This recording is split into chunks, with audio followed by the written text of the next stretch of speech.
our rangers are out planting on country and playing a vital role to re-veg around the Wheatbelt region. My name's Judd Davis. I'm a Project Delivery Officer at Wheatbelt NRM, and I've been brought in to coordinate the seed collecting project. Wheatbelt NRM is an independent community-based organisation which provides leadership across the Wheatbelt in the management of our natural resources. We work alongside Wheatbelt communities to take positive action to strengthen the natural, social, cultural and agricultural resources of the Wheatbelt. My name's Jermaine Davis, and I wanted to become a Noongar Boodja Ranger because at the start it was more getting the work experience to be working with family and everything like that, with Dad being my boss, and then from then on it went on to more seeing the positive outcome it could have on the younger generation, doing a lot of work with the school kids, and then it's kind of just grown on me over the years. Hi, I'm Jermaine Davis. To see the progression of where it was when I first started to probably 3 days a week work, if that, to having a lot of contract work and the program progressing as quick and as fast as it can. Within that 5 years of me being there has progressed immensely. It's young men working on country and delivering the message back to the communities from their elders. My name is Karl, and I wanted to become a Noongar Ranger to help look after the country, to try and rebuild what was lost. There's a lot of clearing going on, drought. I think it'll be good just for make sure the country just rebuilds itself up. You look around the riverways for our people, that's where we lived and breathed off. You know, summertime our elders would hold swimming events in the river because they weren't allowed out the pools. So a lot of their food, jilgies, fish, turtles, were all in that riverways so long ago when our elders lived off the land, and you slowly see how drought has affected that with yabbies and turtles and other stuff, and the dryness of the river that, you know, you can't go down there and recreationally enjoy what was there when they were kids. Working with the boys, like, they make work enjoyable, so you're going out not only just to collect seed, you're also having a bit of fun while you're doing it, and you're working on land, which is what I like doing the most, and also like to see what comes out of it in the future, like when the re-veg sites get planted and everything like that, and you see what comes out of what you collected. Makes me pretty proud. Seed collecting enterprise came as a conversation with myself and my manager Beck at the time. We wanted to progress the Ranger program and see where it was heading. We thought about bush tucker stuff, but we thought it was too hard to do.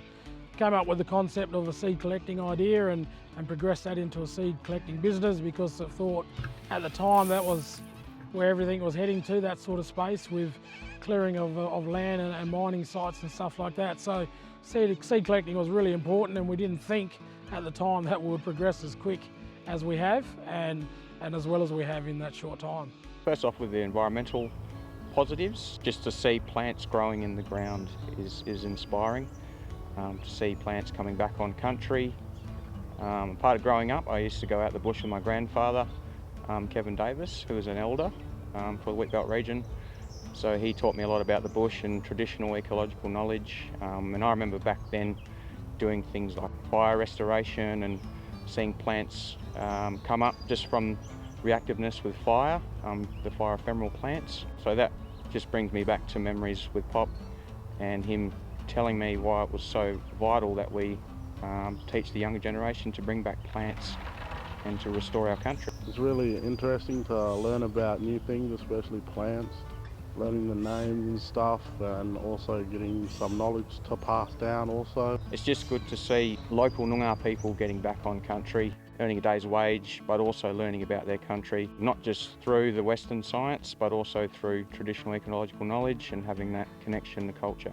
My journey started off knowing nothing about seeds, and with the help of Judd, now you've learned the skills to how to collect certain seeds because everything's different, and also like just telling trees and like picking what they are, knowing their name. Part of collecting seed for native vegetation throughout the Wheatbelt, we select species that are endemic to the region. That just means that's where they only grow. They only grow on the Wheatbelt. Part of building resilience through native vegetation is restoring the natural ecosystem, which obviously impacts moisture retention and just bringing things back into a natural balance. For the seed collecting project, we have 3 major clients at the moment. One is Main Roads, so as a part of their offset planting, when they clear, they're tasked to buy farmland from private landowners, and we're basically just collecting seed for them to revegetate that old agricultural land. The other is Ramelius Resources, who we're collecting seed for some of their mine sites. So as a part of their mine site closure, they have to revegetate. And then for Outback Carbon, we're also collecting a lot of seed up near Corda, helping them meet their key performance indicators with collecting a lot of like mallees and eucalypts. These seeds will be, and the seedlings will be used on, we've got a particular 1,500 hectare project spread across about 15,000 hectares.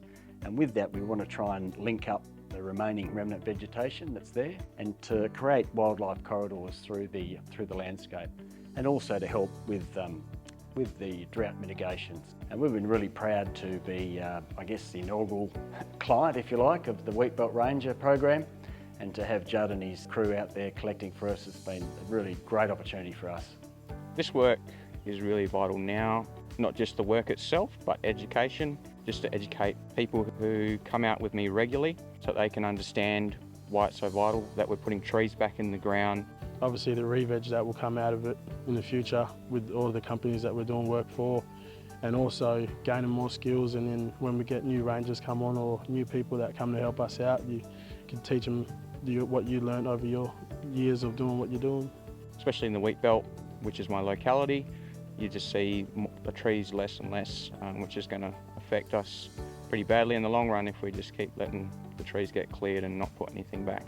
It really does mean a lot to me, especially because I have a lot of family that live out in the Wheatbelt, and we do all like to go out to the bush to get a feed, a kangaroo and stuff, but it's really good to know all these things. There's a few jobs that we've done already that you go out and see, like the trees are slowly coming up, and it's like, man, we've done this work and it's good to see it all come up. And then obviously for my kids, it could be somewhere you take out and be like, I put in the hard work to do all of this, and then it's all showing out. And then obviously you build a rapport amongst your peers, and they see how important a role seed collection is and with Aboriginal people. And if you deliver the right message and deliver the quality products that you can do, that then progresses to other organisations and companies and mining sites that, you know, support this program because they do really great things. In that short amount of time, we've gone from one contractor to a number of contractors in a short period, which sells a message that we're doing something pretty good.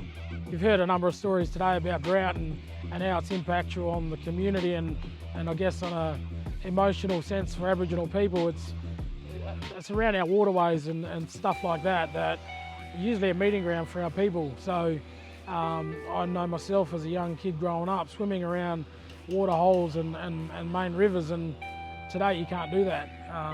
And a lot's changed in that time, but we want to make it a sustainable industry where we have Aboriginal people working full-time, collecting seed.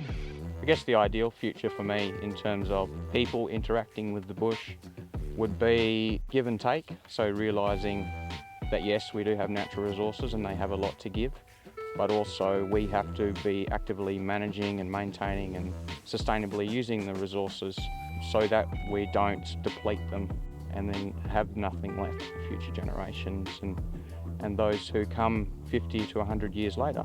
I think our rangers, along with our elders, are playing a really strong part in rebuilding drought. We're not going to say that we know it's going to change everything, but I think if we can all work together as a collective, we can try and mend country as quick as we can.